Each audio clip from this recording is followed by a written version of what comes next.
you don't have any investment, real estate investment, you would not have the opportunity to learn to make mistakes, learn from it, and then you would not be able to tell which one is a better investment. I think you just have to get it started somewhere and with the help of your investment counselor, and then just keep moving forward. Welcome to the Creating Wealth Show with Jason Hartman. You're about to learn a new slant on investing, some exciting techniques, and fresh new approaches to the world's most historically proven asset class that will enable you to create more wealth and freedom than you ever thought possible. Jason is a genuine self-made multimillionaire who's actually been there and done it. He's a successful investor, lender, developer, and entrepreneur who's owned properties in 11 states, had hundreds of tenants, and been involved in thousands of real estate transactions. This program will help you follow in Jason's footsteps on the road to your financial independence day. You really can do it. And now, here's your host, Jason Hartman, with the complete solution for real estate investors. Welcome, listeners from 165 countries worldwide. This is episode 1247, and we have got three things for you today. We've got a little talk with Adam and I. We've got an interesting new real estate statistic we want to share with you, a very positive one, by the way. Then we've got a little sampler of our Amazon Alexa broadcast that you can get as an Alexa skill delivered to your device every day for free. And we have updated a bunch of these episodes. So if you have checked the Alexa skill, I can't say it out loud, listeners, because you know what'll happen if you have always listening. Yes, that they are listening. Scary. But if you have subscribed in the past, just note that we have updated it. So we've got some fresh stuff there for you. So be sure to check it out, and please rate and review it on Amazon. We would appreciate that. So we've got that. And then we've got Drew back on the show to talk about how he made an extra $8,000 on his income properties. So let's dive in. Adam, welcome back. Great to be here. So a lot of people, a surprising number of people, I guess you weren't surprised, but I was, a lot of people own their homes free and clear. Tell us about it. So Zillow came out and did a study, and they found that 37% of homes were free and clear. And that's increased 5.5 points in the past 11 years. And it didn't surprise me all that much, just because, as we've talked about in the past, you have a lot of millennials not in the market. You have a lot of young people not in the market. And let's face it, older people tend to pay off their homes because of time, and because that's just kind of how they were raised. Is you go in, you buy a home, you pay it off, then you're set for the rest of your life. And you have a mortgage burning party. Like literally they used to have. Oh, my parents, it was insane. My parents got the money from their inheritance, and I don't remember exactly how much it was, but they took it and they just paid off their house with it.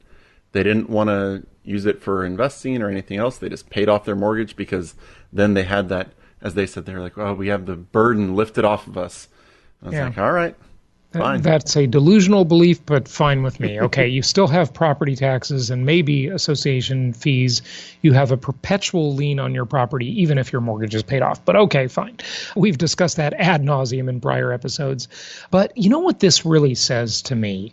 This says that when the next recession hits, and it will definitely hit, when the next downturn hits, when the next cycle comes and it rears its ugly head, real estate's going to be a lot better off than it was in past cycles, because you've got so many people owning their homes free and clear, and you've got very few mortgages that are underwater. Now, on an episode this week, let's make sure we talk about this week. I met with a friend of mine yesterday, my friend Jason. Yes, it's easy to remember each other's names. He shared with me the data that will interest you listeners, and we'll talk about this when we have time on another episode here coming up, about the home his parents purchased and the price history of it. I will share that with you. We'll get to that this week, so look for that this week. It's pretty fascinating. What else do you think about this? Basically rounding off 40% of homes in the U.S. are mortgage-free. What do you think about that? Well, I found it very interesting that if you look at the top 3 states, 2 of them are actually states that we invest in, and that's Mississippi and Louisiana. Mississippi is actually at 51% and Louisiana is at 48%. So as we were talking about in regards to real estate dropping, obviously that's a nationwide thing, but locally, if 51% are free and clear in Mississippi and you have homes in Jackson, that's a pretty good sign for you that your value is not going to fall through the floor. Yeah, now let's tease that out just for a quick moment, okay?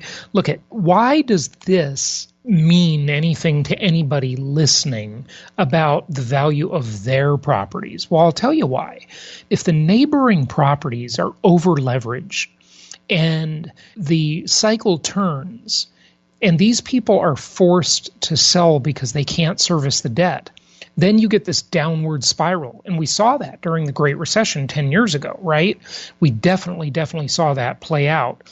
But when their homes are free and clear, that means there's a lot more stability in the marketplace. It's a pretty significant thing. I think this bodes very well for market stability. Although, of course, there are over-leveraged underwater markets that, well, I don't want to say underwater yet, but declining markets in the cyclical areas that we've also discussed ad nauseum. Yeah, and especially if you have your renters coming in looking, are they really going to want to see a rental home sitting next to a foreclosure sign or a home that's, in disrepair because nobody's lived in it for a year?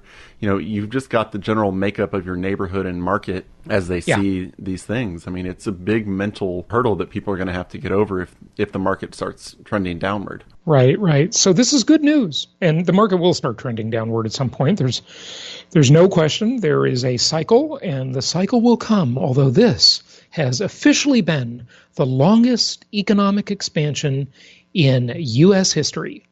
I know, Adam, you hate Trump, but maybe you got to start liking him a little bit better. Yeah, well, it also tells me that 51% of people in Mississippi haven't heard your refi till you die technique. That's true. Yes. Now, of course, you got to be able to separate the two concepts, right? That's a sign of intelligence to be able to hold opposing thoughts in your head at the same time, right? And all our listeners are super intelligent, so it won't be any problem. But we'll just point this out. And what that means is that we're not saying you should pay off your mortgage, of course. We like the debt. We like the leverage. We recommend it. But it's good for you that your neighbors own their home free and clear. That's very good for you. But don't do it yourself. Absolutely. You don't want to, you're sitting there, it's like you've talked about before, like we've talked about, why sit on debt equity? Yeah, definitely. You don't want lazy equity. You don't want money sitting around in your properties. Now, I did an interesting YouTube video from the deck of the cruise ship on the Baltic Sea a couple of weeks ago. My girlfriend was filming me as I did it, and it was very windy out there. And I talked about when you might want to pay cash for a property. There are some rare circumstances, some things to consider, right? But mostly you're better off having the mortgage. But check out our YouTube channel, and you can see that video as well as a bunch of other videos, unique content strictly for the YouTube channel. Just go find Jason Hartman on YouTube. All right, Adam, let's dive in and play this quick little blogcast. It's just a couple minutes long, and then we'll be back with Drew to talk about how he made that extra $8,000. On the money. Here's your market supply update. In order to demonstrate the impact of inflation, it is worthwhile to examine the purchasing power of $1 through time, down to the current levels. The best place to start is in the year after the Federal Reserve was created, namely 1914.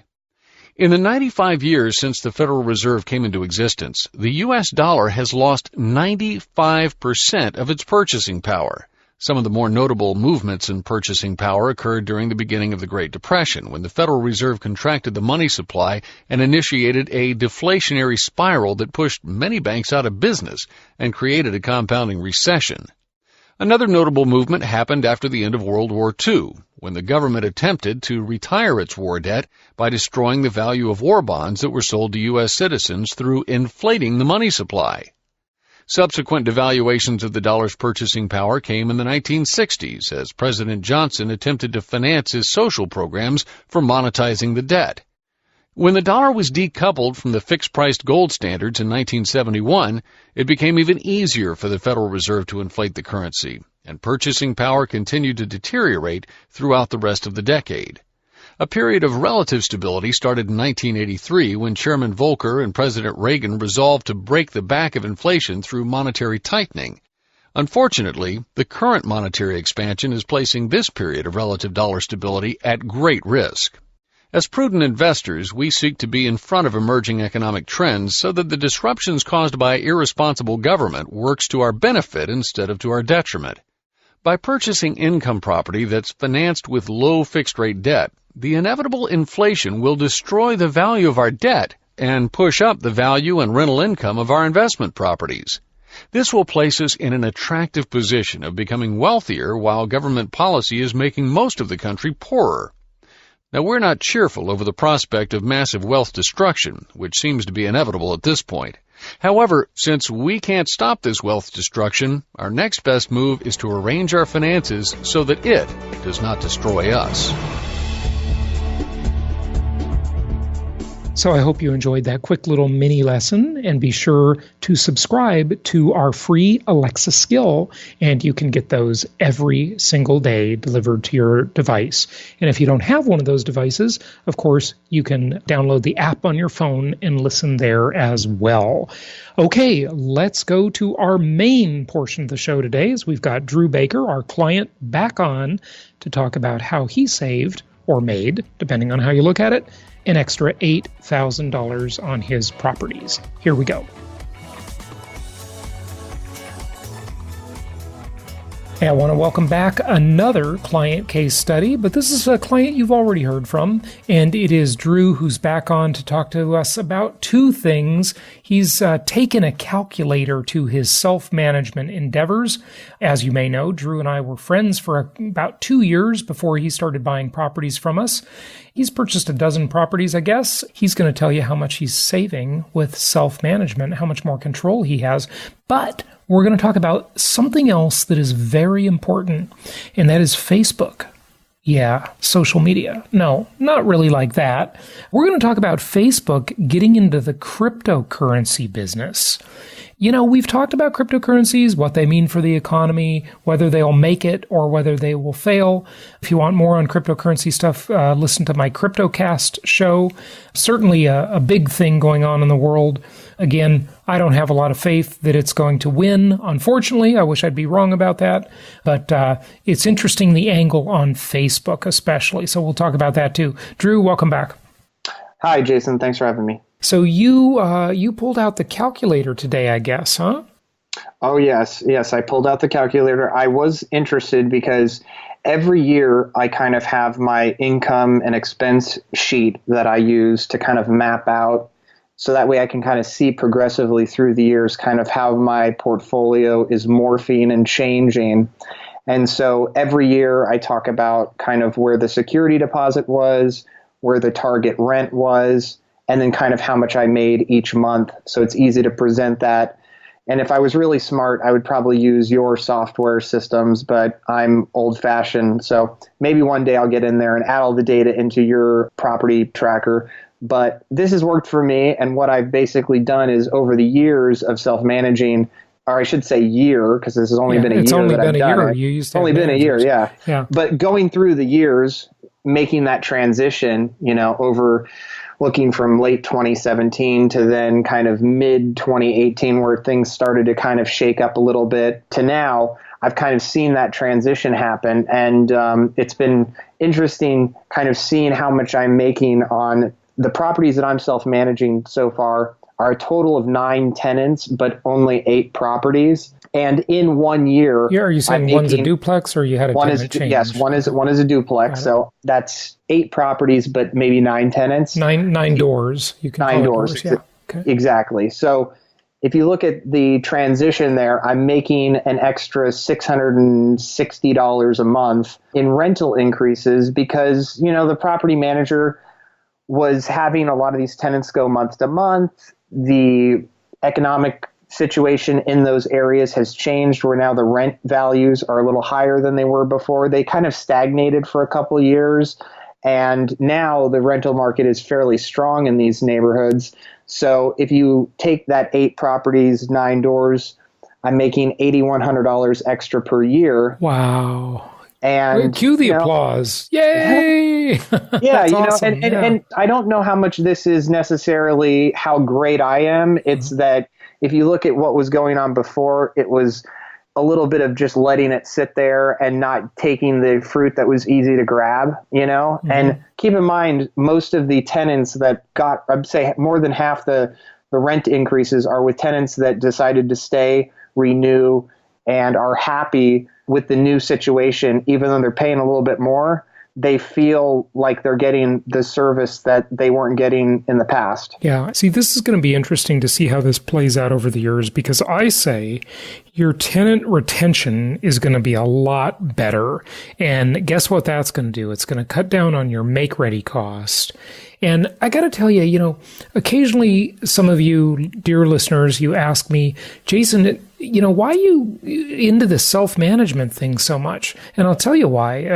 I have altruistic reasons, but I also have selfish reasons, okay? Listen, I'm a capitalist, okay? And I just know that if we have to depend on lame people being our storefront, as you said, Drew, you said that to me today, that was a good key word, for the customer experience that happens after they buy a property, and we can't control that, that is not a good business plan for us. And, for years, we've had and recommended managers. We've had the good, the bad, and the ugly. Some of them are great. But what I find is that even with the great ones, they're eventually going to disappoint you. I got some disappointing news with one of my own managers today that I think I'm going to fire. But, I try to not talk too much about anything until it kind of plays out. So I try to bite my tongue and wait till it plays out, until I talk about it. Because I don't know, it's never over till the fat lady sings, as the old saying goes. And I want to get through it before I talk about it too much. And that's with all things. It's funny that a saying like that is dangerous today. So yeah, well, it's not politically correct. Sorry, fat ladies. I apologize. Well, the thing that's funny is when you mentioned that you want to wait till this plays out before talking about it, we spoke earlier in the week about one of my properties, and I had something unfolding with the tenant, and I said, I think this would be a good conversation for the podcast, but I said, I don't want to gloat about something that hasn't officially happened.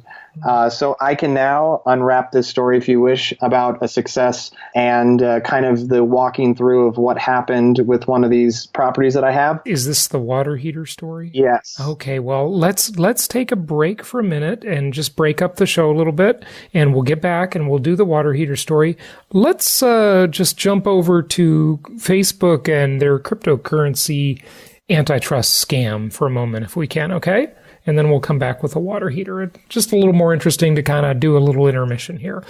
So, cryptocurrency, Drew. Now, I don't know that we've talked too much about this. I mean, you're not into crypto at all, are you? Or are you? I don't know. I don't talk to you about this. It's funny that you bring it up, because I was aware of Bitcoin when it was $1. And oh, shoulda, coulda, woulda. Yeah. Yeah. I actually recommended a podcast to you long ago that No Agenda. Basically, No Agenda, which has Adam Curry and John C. Dvorak, which are both two techies who go on more tangents than I do and ramble longer than I do. So if you think I'm bad, don't listen to that one.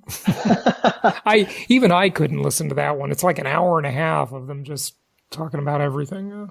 Yeah, they've kind of gone down the rabbit hole of inside jokes to a point it's hard to follow, but I don't have time now because I have a family to listen to every podcast I did in the past. But anyways, they had solicited to get donations to keep their podcast going. And as a social experiment early on in 2010 or so, I believe they requested like, hey, send us Bitcoin for us to see if we can spend it. And, we'll report back to you how it goes. So they solicited for 100 Bitcoin. That they got 100 Bitcoin. And they went out and bought like a cup of coffee and some other tchotchkes. And at one point, it was funny because they had to tell people to stop sending them Bitcoin because they couldn't figure out how to spend it. And they joked and said in jest, like, please send us cash because we don't know how to spend this. Yeah. And they might be saying that again in the future, but yeah. So, 100 Bitcoin, that's, crazy. What's that, $8 million or something now? So, I think now they have like 2 Bitcoin because they spent most of it. But what's funny is I've seen it change and morph over time.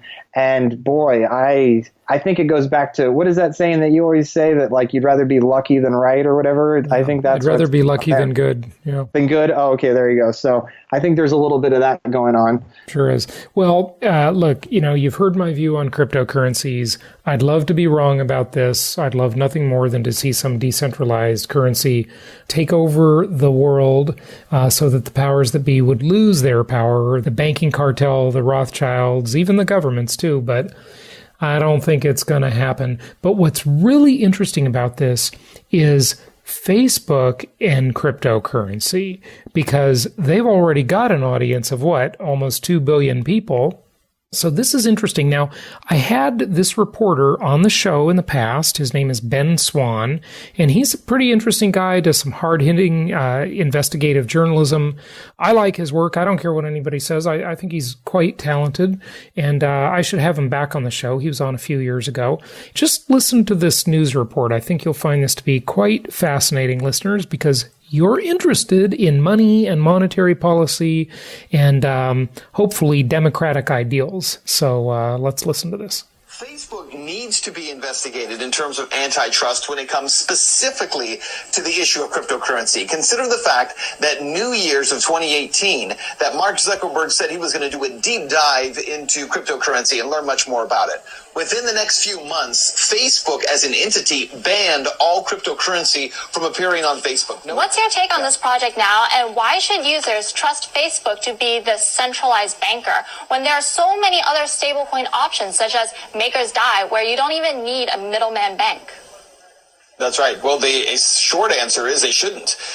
Users should not trust Facebook in this space. Look, Facebook has already proven that they are not worthy of even holding your data for you without it being exposed to third parties, sold to third parties, abused, or even stolen. So Facebook does not do a good job of protecting you right now as a user of a social media site. Why would you expect them to do a good job of protecting you as a holder and user of their digital currency, which again, as you pointed out, rightly so, is not a cryptocurrency. But the other thing is this, Christy, Facebook actually robs cryptocurrency of all the things that give it value. The idea of decentralization, the idea of establishing new monetary systems, the idea of breaking away from banking systems as we know it. It destroys all of that. And Facebook has proven itself to be a big brother working with governments around the world against independence among its users. So I don't think we should trust Facebook on any level when it comes to any kind of digital currency. I couldn't agree more. What's interesting about that, I don't know if you listeners all caught what he said a moment ago, but Zuckerberg says, I'm going to learn more about cryptocurrency. He makes that statement publicly.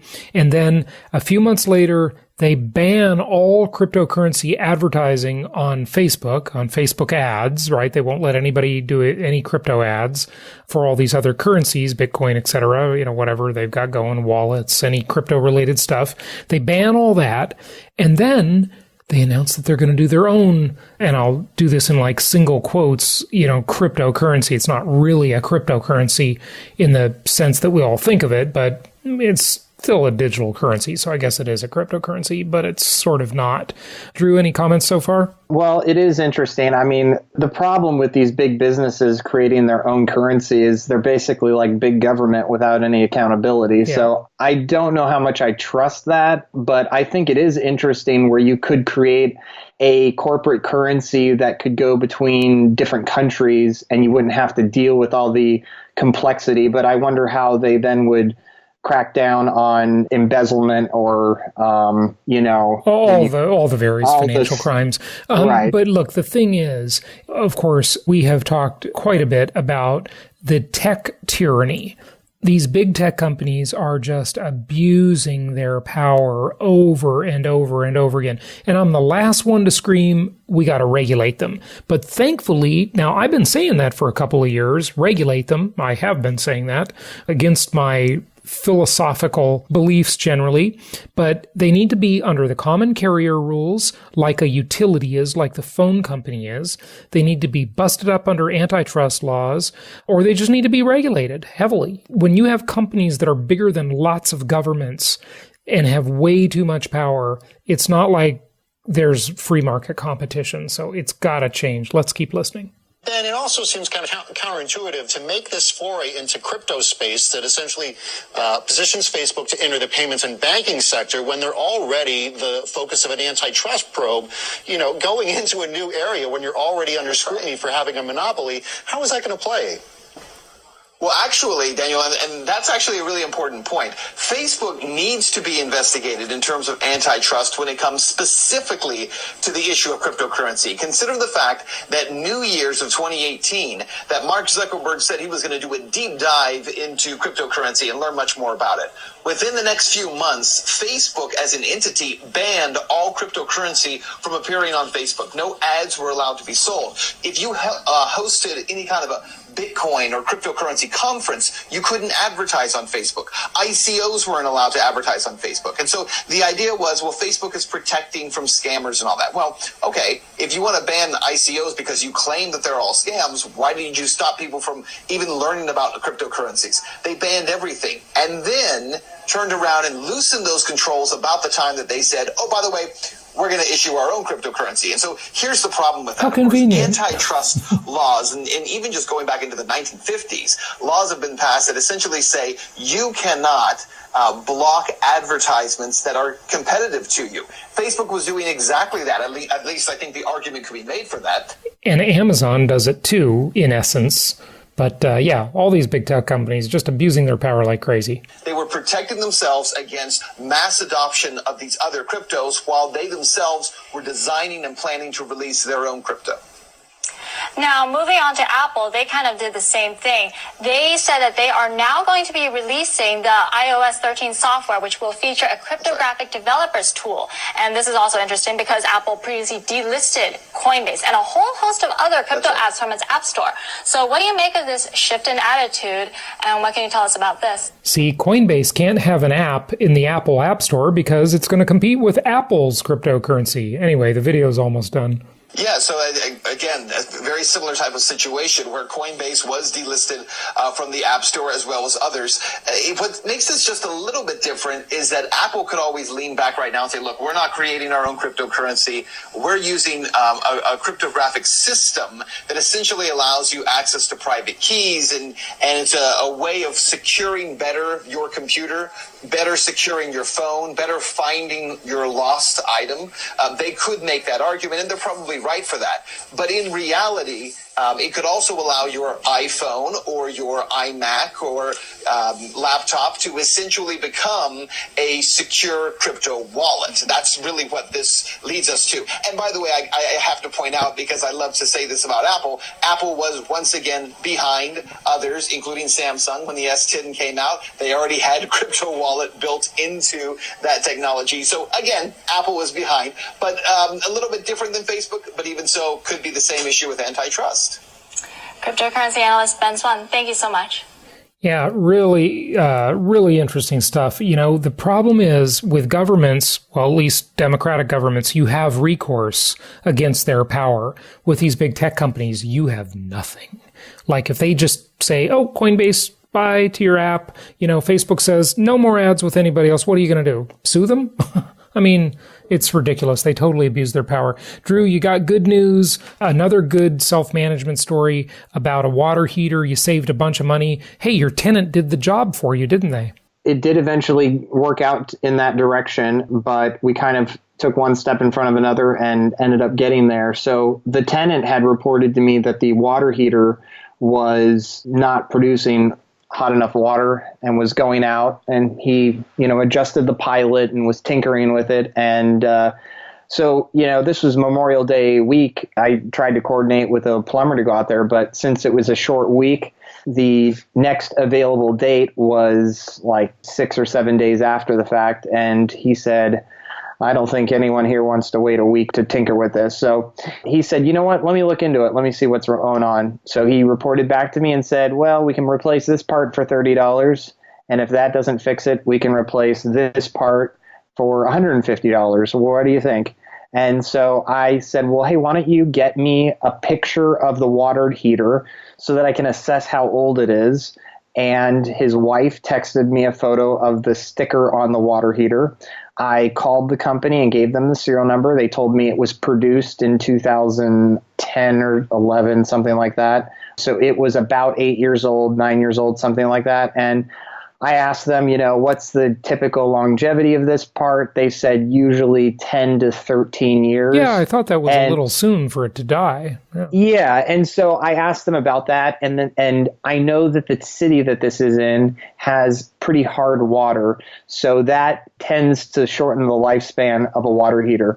So I talked to the tenant and said, hey, you know what? Let's just replace it with a nice one from Home Depot. And he said, well, you know what? This kind of piques my interest. I'm an electrical engineer, and I would be happy to do it for you and try to see if I could figure it out. And if it goes awry, we can get the plumber in here to get us to the finish line. Yeah. So I said, sounds great. So he got back to me the next day with a beautiful photo showing me of the unit installed and said, I'm filling the tank now. And I didn't hear back from him until a couple days later. I said, how's it going? He said, it's great. So I sent him the money and I gave him a $100 tip for his trouble. And, he probably saved me about $500. So it worked out great. And it was all just because him and I were communicating, and it wasn't something that he was opposed to helping out with. And I think he has a sense of accomplishment, and I don't think the tip hurt the morale at all. So, yeah, it worked out great. And he also has a sense of ownership, Drew. He's now feeling like he's improving this house. That's a great thing for your tenant to have a sense of ownership. So very good. That's a great story. And it's awesome. Folks, I highly recommend self-management. It just seems to be something that is working out quite well for people.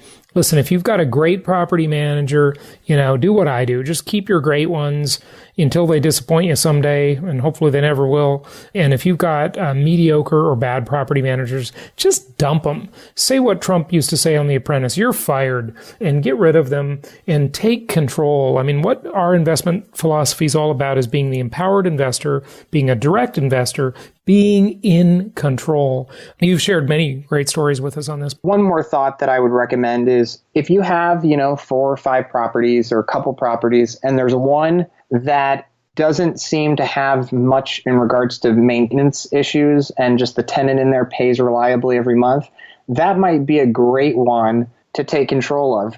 Rather than necessarily firing them when all hell's broken loose, you may want to try a more subtle approach of picking one that doesn't have many waves. And that way you can go in there, build a rapport with the tenant, and if there's an issue, you can address it then. So like one of the markets that I'm not too acquainted with, I took over the property, one of the 4 that I have, that had the least problems, talked to the tenant, was able to negotiate a rent increase, and 1 or 2 issues came up during this process, and it was nice to be able to go in and find new vendors and work with the tenant to say, hey, what do you think about this? What do you think about this? And so they were kind of a coach in helping me accomplish what I was trying to without having to recreate the whole world at a standstill. Very good point. Get in control of your properties and do, especially if it's your first attempt at self-management, do take over on a nicely stabilized property,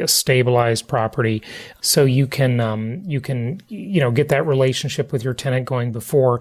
And again, we have the empowered investor community to help you with this. So ask your investment counselor about that for more details, or hear more details on these various episodes that we do. We really want to take it to the next level with all our investors. Drew, thanks for sharing another great couple of stories with us. You're making an extra $8,000 a year, and you saved a bunch of money on a water heater replacement because the tenant basically did the work for you. Keep up the good work. To everybody else listening, visit jasonhartman.com. Check out our properties there. Contact an investment counselor. Let us know how we can help you. If you have questions or comments, go to jasonhartman.com/ask. and we'd be glad to take any feedback or questions or comments there. We will talk to you soon. Until the next episode, happy investing. Thank you so much for listening. Please be sure to subscribe so that you don't miss any episodes. Be sure to check out the show's specific website and our general website, hartmanmedia.com, for appropriate disclaimers and terms of service. Remember that guest opinions are their own, and if you require specific legal or tax advice or advice in any other specialized area, please consult an appropriate professional. And we also very much appreciate you reviewing the show. Please go to iTunes or Stitcher Radio or whatever platform you're using and write a review for the show. We would very much appreciate that. And be sure to make it official and subscribe so you do not miss any episodes. We look forward to seeing you on the next episode.